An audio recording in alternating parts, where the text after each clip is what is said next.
Good afternoon, Niner fans. How we doing? How we feeling? It was the first day of open training camp, and here we are. Let's talk about it. What a day, man! How we doing? We're gonna talk about everything. Try to go rapid fire. I'm gonna try to go for 30 minutes and just kind of go over what we saw, what we didn't see, people we might not have seen out there. Talk about all that. Get to the news. Try to make it short, simple, to the point. And any questions, we'll try to answer them along the way. How's everybody feeling? It was so fun to be back at training camp. Like the vibe was great today. What's up, John? What's up, Deb? What's up, Ted? What's up, everybody? How's it going, chat? Make sure you hit that like button, all that good stuff. Vibe was great. Got to see my boy Ted, from TED Talks Ball. We linked up. Rohan was there. All the cool, people that are usually there, all the usual suspects came in. It just was nice. Like I got there wasn't any stress. Didn't have to worry about my work today. It was nice. Just went to training camp, did my thing, and it was fun. It was good. It's good to be back. I'm glad football is back. Um, man, the vibes are great. The weather was pretty good. It was perfect day for training camp. Wasn't too hot, wasn't too cold. Nice little breeze, and just business as usual. So it's fun to be back. But you know who wasn't back today? Let's get right to the news. Trent Williams definitely did not show up today. As we know, he's holding out. The 49ers placed him on the reserve, did not report list. Did not report list. He's in detention right now. He's on the did not report list as they continue to work through his contract. I'm sure they'll give it to him. If you watch training camp today, the offensive line definitely is missing him. Jalen Moore got dog walked. I mean, I'm sure the players he was going up against were great. Like Yetur Gross-Matos cooked him so bad. It was like, wow, what a good debut for Yetur Gross-Matos, right? For me to see. And then Nick Bosa just absolutely dog walked this guy. It was amazing to see him dominate. Obviously, Nick Bosa would, but if Jalen Moore has to be your starting left tackle this year, we're in deep trouble. Brock Purdy is going to be in deep doo doo. So we need to pay this man. And you know what? Trent Williams put himself in a position where he's like, hey, I'm going to put all the leverage on myself because after you watch this offensive line, starting left tackles without Trent Williams, it's like, ooh, we got to pay him. And he wants guaranteed money, right? You look at this team without Trent Williams, the run game, non existent. Like they couldn't run the ball much. I know it's training camp and you take everything with a grain of salt, but still, you should be able to get running plays off. They were stuffed up without Trent. So, on a lot of plays, you could tell. He's probably like, hey, look, pay me or I can retire. Trent Williams could retire if he wanted to, if he really wanted to. What has he got left to accomplish other than win a championship, right? And I know he wants to break the record for like Pro Bowls for a left tackle. Like I know that's an accomplishment, but if he retired today, he'd be an All Pro Hall of Fame tackle, first ballot Hall of Fame. If he retired today, he can walk away the game knowing he was a dog, one of the best players at his position of all time. So the ball's in the Niners' court. Give him his guaranteed money because we need Trent Williams. We need that man. What's good, Peter Parker? Appreciate you, my man. Jimmy, faithful to the Bay. Rob, I think Trent Williams' contract will be easier than BA's. Absolutely.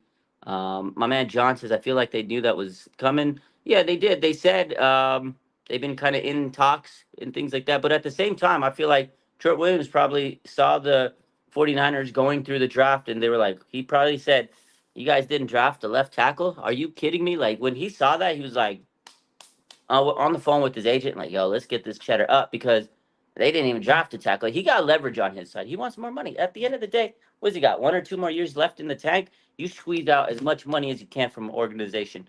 That's how these players work. You can't fault him. You want to maximize your money. Again, he's probably got 2 more years left in his legs. He's 36. Um, Squeeze out the juice, and that's what he's doing. The fact they didn't draft a left tackle this year, that's on them.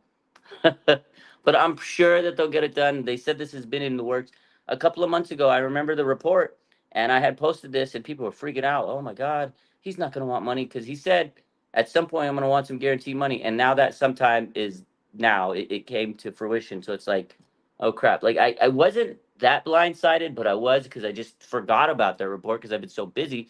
And then I think back, I was like, oh yeah, he did want some more money. So Kyle Shanahan also, again, he did say they've been thinking and talking and working with him. But yo, Trent, pay the man his money. The Hall of Famer. He's your best left tackle. He's your best offensive lineman. He's one of your best offensive players, period. You could just see how important he is when he's not in the lineup. It's night and day. That's all I gotta say. But yeah, good stuff. Peter Park says, "How did the D line look?" I'll tell you what, man. I really like what I saw to Yeturgos Matos, Jordan Elliott, and Malik Collins. Those guys are gonna be so good. Those guys, I'm so happy we got rid of Armstead. Hey, no disrespect, no shot to him, but the guy has chronic knee and foot problems, bro. We can't be having a D lineman when the Niners had bad run defense last year. And I know Armstead's a good run defender, but you got Matos, Collins, and Elliott, and they looked supreme today. They looked good out there. Obviously, the O line, without Trent Williams and no pads. I can't really sit there and give you that. Oh my gosh, D line's gonna be so good because and my pads on there. It's hard to make the true evaluation. And it's the first day. Defense did look better, but the defense should be ahead of where the offense is the first day. But I like what I seen out of those defensive linemen. And first team defense when they were lining up and doing the drills, he had Bosa, Floyd, Collins, and Hargrave. It looked so good. It looked so good. I was like, oh my god, this D line's gonna cook. So definitely happy to see that. Debo looks so fire in that number one jersey, says Debbie. You know what? Let's talk about Debo Samuel. Here, look at this. Have you seen this? So this is from NBC Bay Area. Obviously, I got content of Debo, but they got a very extreme close up. I mean, look at that. Look at that. He looks so clean in that number one. That's aura. You want to talk about aura. You want to talk about drip. This man's drip is on another. Look at that. Woo! That number one is so clean. I cannot wait to get the number one jersey. I'll tell you, at first I was like, oh man, I got to get another Debo jersey, 19. I got, screw it. I'm getting that number one. That drip, that man, look at that. Woo! I love it. Straight aura. I'll tell you what, Debo Samuel, let's talk about training camp practice, team drills. Debo Samuel was the guy. They didn't have Brandon Ayuk. He was in street clothes watching with John Lynch, and he watched with Talanoa Hufanga on the side at one point. Like half of the team drills, you had Brandon Ayuk with um, John Lynch, and then the other half was with Talanoa Hufanga. So it was good to see him interacting with not just Lynch, but Hufanga as they continue to work it out. But I'll tell you what, Debo Samuel was the guy. Other receivers did a little bit, but when Brock was in, Debo was making the big catches. He took Rocky Sin. I'm sure you guys saw the play. He tucked Rocky Sin's chain in. He pulled that chain. I tell you what, Rocky Sin tried to snatch Debo. Debo said, "Not today, not today, soldier." Looked, he play was nice.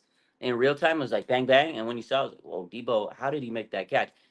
I think they posted that clip on the 49ers page.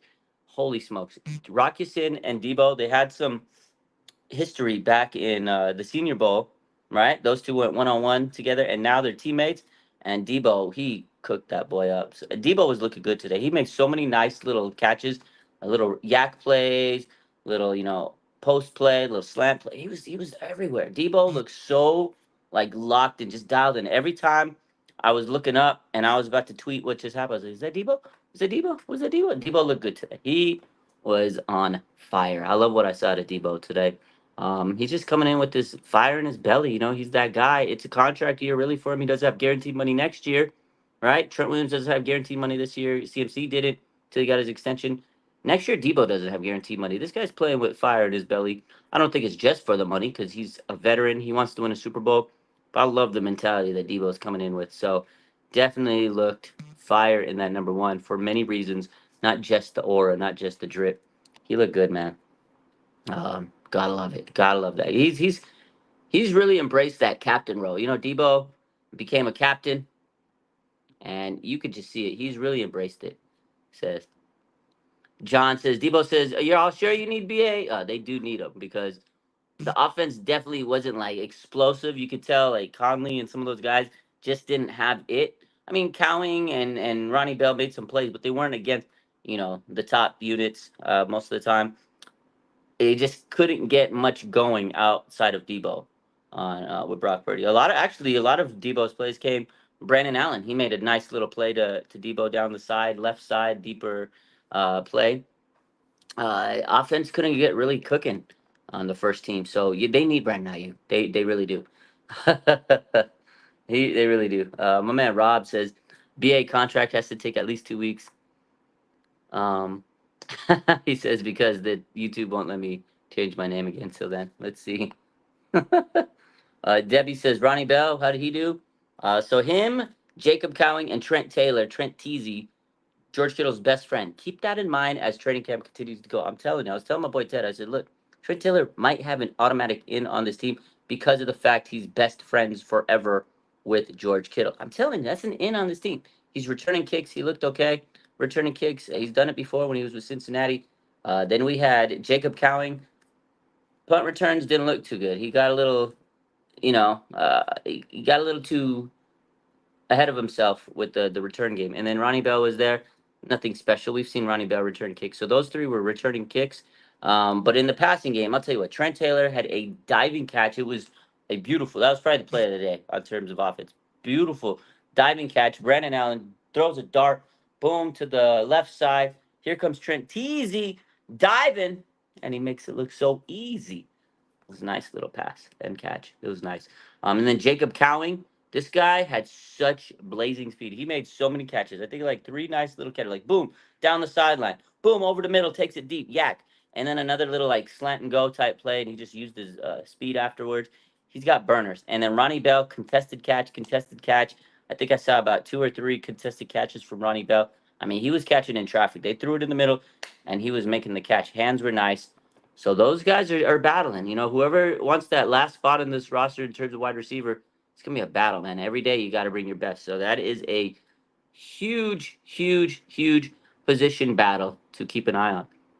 So, did I see Larry there? I did. I said what's up to him. We said hi. We shook hands.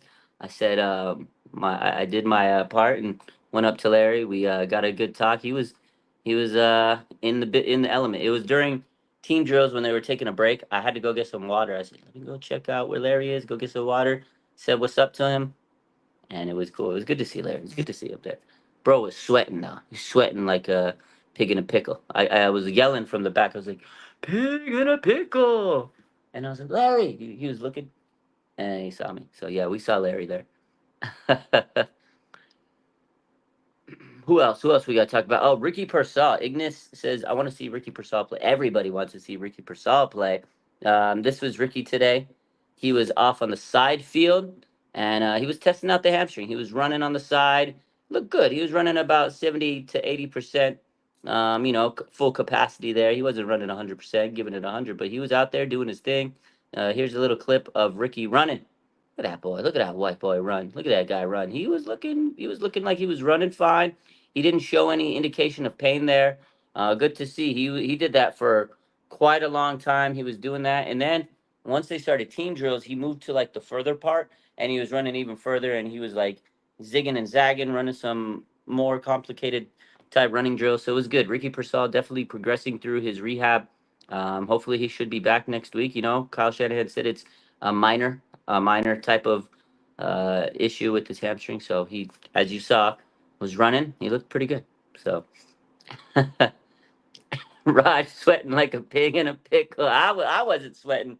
Larry was sweating like a pig in a pickle. I'll tell him that when I see him again next time. I'll see him tomorrow. But yeah, Ricky P. Everybody's excited to see this guy. You could tell, like, people were looking. I thought it was so funny. I swear to God, because from a distance, he's coming down. I see the headband, and I'm like, is that a Tabor Pepper? He looked like Tabor, low key from far. He looked like Tabor Pepper. He had you can see his forehead because Tabor sometimes wears the headband.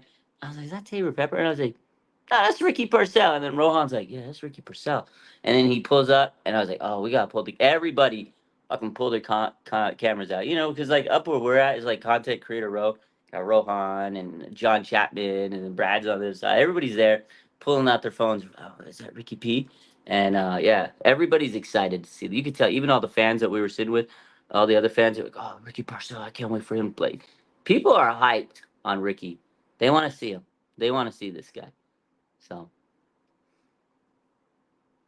Rob says, watch all the other player highlights like CMC, etc. And BA was almost in everyone making a critical block. That's the thing people don't understand. Brandon Ayuk. Not only is he Brock Purdy's like main go-to guy, the big time target, and he makes big time catches, but he's a critical player in terms of blocking. He opens up lanes in the running game. He gets separation. He's a great wide receiver, in his own right, but he also helps the rest of this team by creating that running lane, and his blocking is so good. Downfield blocking. Um, I love it. Dan says Niner offseason has been so stressful. It was somewhat stressful, not as stressful as some of the other years. We didn't have quarterback drama. And I swear today it was so chill. I tell you what, like the difference today between all the other years I've been at camp was night and day. Because here's how training camp usually is like everybody's so worried about, okay, this quarterback, how many reps does he take? Oh, he's the first team. Oh, now that nobody cared when Brock was in, it was Brock's team, it was Brock, and then okay, here comes Josh Dobbs, here comes Brandon Allen, here comes Josh Dobbs, here comes Brandon Allen, here comes Brock Purdy's your quarterback. There wasn't like every other year it was like, oh, Trey Lance, the Trey Lance, Jimmy Fett, because they were rooting for a specific guy. Now we're just rooting for the whole team. We're rooting for everybody, and we know those other quarterbacks are just those other quarterbacks. They're not threatening Brock Purdy.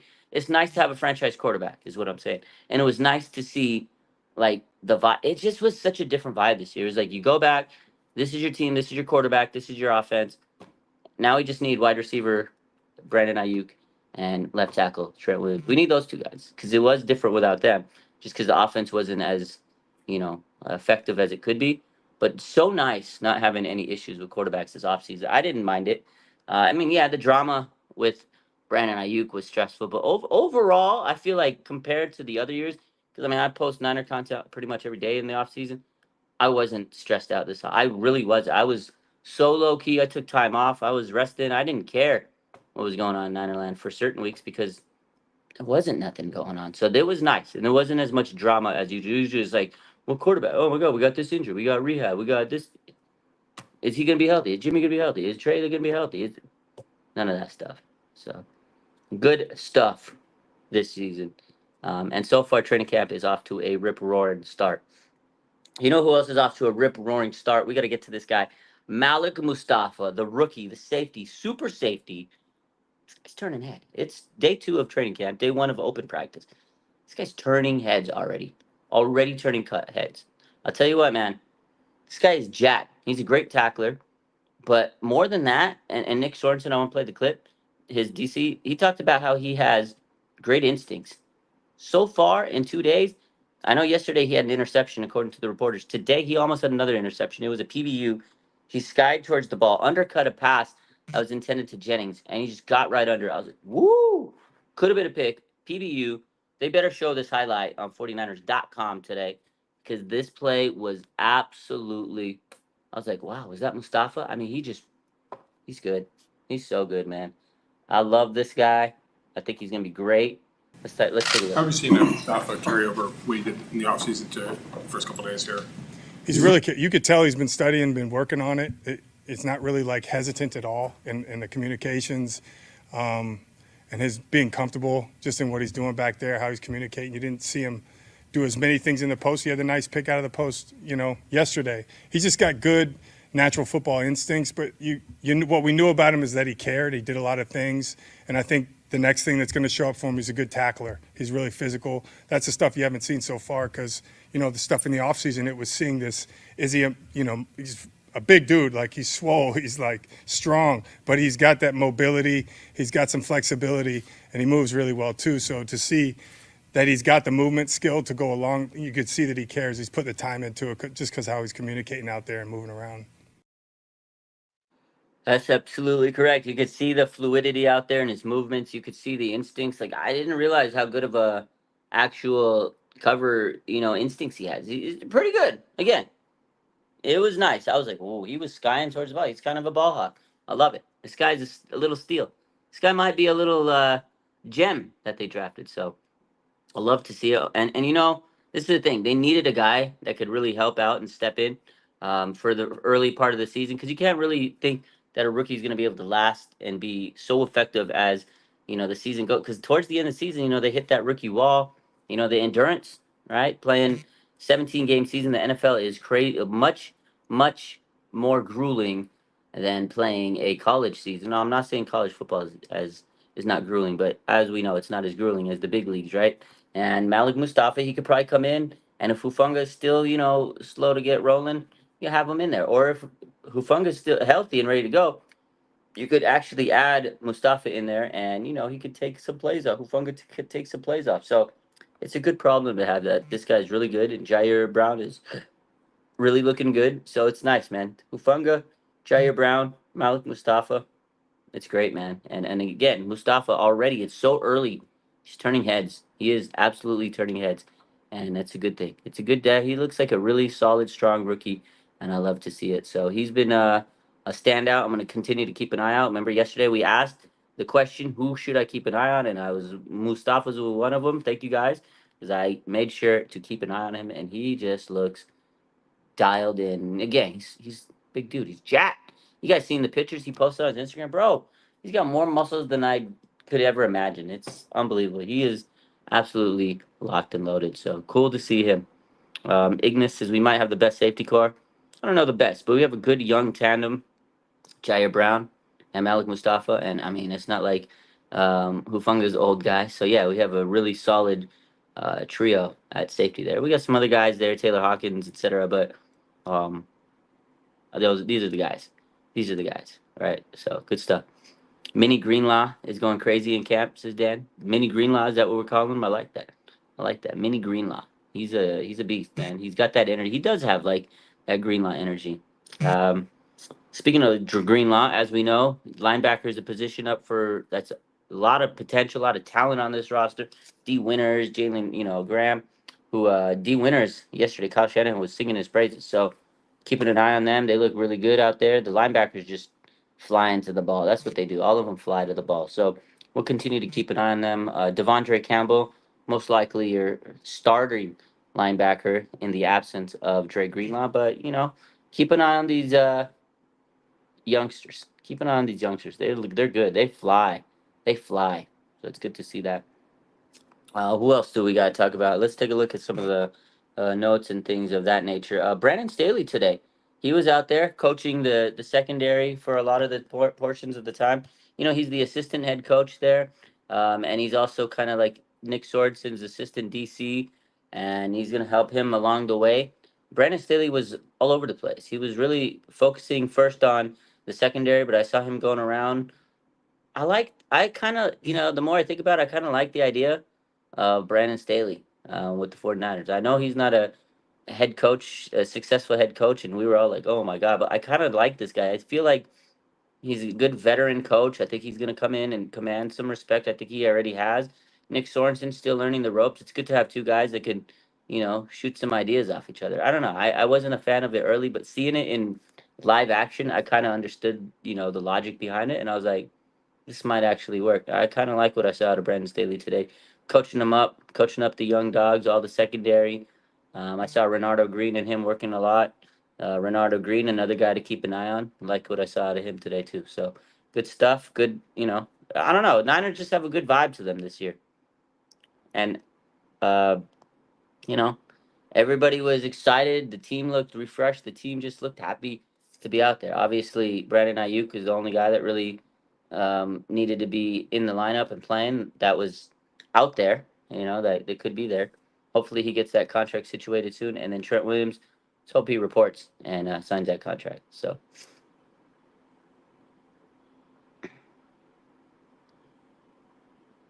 My man says everyone's worst nightmare says Niner coaches and players are getting so cringe. If it wasn't for Brock, I just don't know. Raj, get these guys focused. We gotta get them. Okay, we'll get them focused. We gotta get these players are getting cringe. The coaches are cringe. And Nick Sorensen, I don't know. We'll see. The jury's still out on him. The players, I don't think the players are cringe. I mean, everybody's got a little bit of cringe in them. I know I got a lot of cringe in me, but Brock Purdy, you're right. He's kind of like what everybody wants to see right now. Everybody loves it. If I post something about Brock Purdy, engagement goes crazy. Somebody else, maybe a little bit here and there, but Brock Purdy. If I would have just posted all Brock Purdy today, I probably would have had insane numbers. You know what I mean? But yeah, everybody loves Brock. David McNiner, what's good, my man? Appreciate you for tuning in. Make sure you hit that like button, everybody. Thanks for everybody hopping in the show. But yeah, training camp again, first day, nothing crazy. They don't want to go all out. They got to pace themselves because it's a sprint, not a marathon, as they say. Or you don't want to flame out on the first day. Um, so see how the rest of the week goes. Tomorrow is another open practice, and I'll be there. Another note. Oh, one more thing. We didn't talk about this. I totally skipped this because we got right into it, talking about some of the players and what that. So we know Trent Williams, right? He was placed on the did not report list. The other transaction they did today, because they had an open spot, was they signed 49ers former receiver Malik Turner. He was on the team before. Probably won't make the team after Trent Williams returns. And they needed a guy, camp body, right? Because you had Brandon Ayuk who's holding in, and you have Ricky Pearsall who's dealing with the hamstring issue. So they needed another guy. Trent Williams goes on the did not report list. Once he reports and he signs his money, Malik Turner will be cut from the team. It's kind of sad. You think about it, it's like, damn, they got him just to fill him in for a camp, and then they're gonna cut him soon once everything gets situated. But that's a camp body. You can't imagine. You pick up the phone. Kyle's like, hey man, I need you on the roster for a few days until we pay some other guys millions of dollars more than you could ever imagine. Can you join me? Okay, cool. We'll see you on the field. Oh, by the way, our quarterback Brandon Allen, he has the number 17 that you used to wear. Yeah, pick a different number. All right, figure it out. See you soon. Make sure you get there on time. Have a great day. That's what happened to Malik Turner today. I feel bad for the guy. He's just there to make sure they have a roster spot so they can be in league minimum, roster wise. The rules, you got to follow the rules. You don't have Ricky Pearsall out there. You don't have Brendan Ayuk. Trent Williams wants his money. We'll figure that out. Okay, we'll go get Malik Turner. Kind of tough. Let's take a look at some more questions. Susan says, not feeling like the NFC West is as cringe as it has been in the last few seasons. I think the NFC West is going to be fantastic this year. The Rams, they've improved. If they're healthy, they're a good team, right? Which last year kind of hurt them not being healthy. But they don't have Aaron Donald, so that's going to be a big transition for them. But they drafted some really good defensive linemen, so we'll see. Arizona looks like a team on the uprise. I don't think they're going to be great, but they'll definitely be a competitive team. Marvin Harrison Jr. and Kyler, we'll see how they go.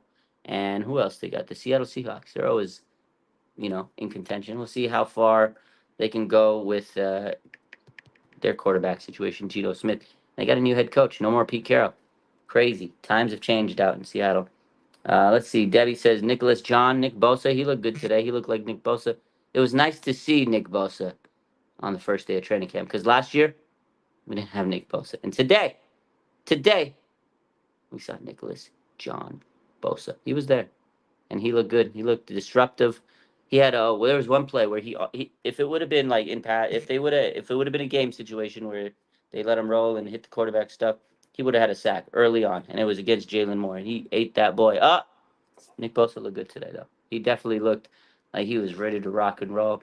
He had the mustache, obviously, but he had a headband. Headband Bosa was back. I didn't post a video. Maybe I'll post tomorrow. I'll post some Nick Bosa stuff tomorrow. Headband Bosa. Remember back in college days, he used to rock the headband. He looked like he looks like his brother. He looks so much like his brother now. Nick looks. I mean, obviously he should look like his brother. It's his brother. That's how genes work. But he looked so much more like his brother now with the mustache. It's creepy. So that's definitely a different thing I've noticed out of Nick Bosa. But he looked good today. The headband was rocking. I love the headband vibes. I don't know. I liked it. It was cool. But he definitely was creating some chaos out there. So good stuff. Appreciate y'all. Look at that. We kept it at 30 minutes, pretty much exactly. I said we're gonna in and out 30 minutes. We hit all the major topics, and we did. I think the last thing we'll talk about, Brandon Ayuk again. The media kind of put a twist on this. They said bad blood. I think Matt Barrows bad blood. John Lynch and Brandon Ayuk. What's going on? They were chilling for most of this first half of the practice, just chilling, watching together. They were talking. They was talking. You could see John Lynch probably was like, "Hey, we don't we get this." They were talking. They were literally sitting there talking for a good 25 minutes. I was like, "Wow, they're engaging. They're talking. They're having some good talks." And then afterwards, Brandon Ayuk was chilling with Hufanga in the back, where the side field is, and they were talking, and they were laughing. You could see they were having a good time. Hufanga and Brandon Ayuk is chilling because Hufanga's not in practice, right? He's on the PUP list. He's only able to do rehab stuff, and Brandon Ayuk chilling. It was a good thing to see Brandon Ayuk and Hufanga vibing. I feel like Brandon is respected. And I think him being around his teammates is a good thing. I think him being in the environment overall is good. I know he's not in practice, and we all want him there, but I think just being there is a good situation, and I think it's good for the mentality. I just really think it's good for him to be around his teammates, and I think things will figure it out soon. And with John Lynch and him talking, I think we're going in the right direction. So that's it for today. Appreciate you guys. You guys have a good rest of your day, and we'll be back tomorrow after training camp as we were today. We'll try to post as much content on all my platforms and go from there. You guys have a blessed day. Stay tuned. Make sure you hit that like button. I love you. Bang bang. And again.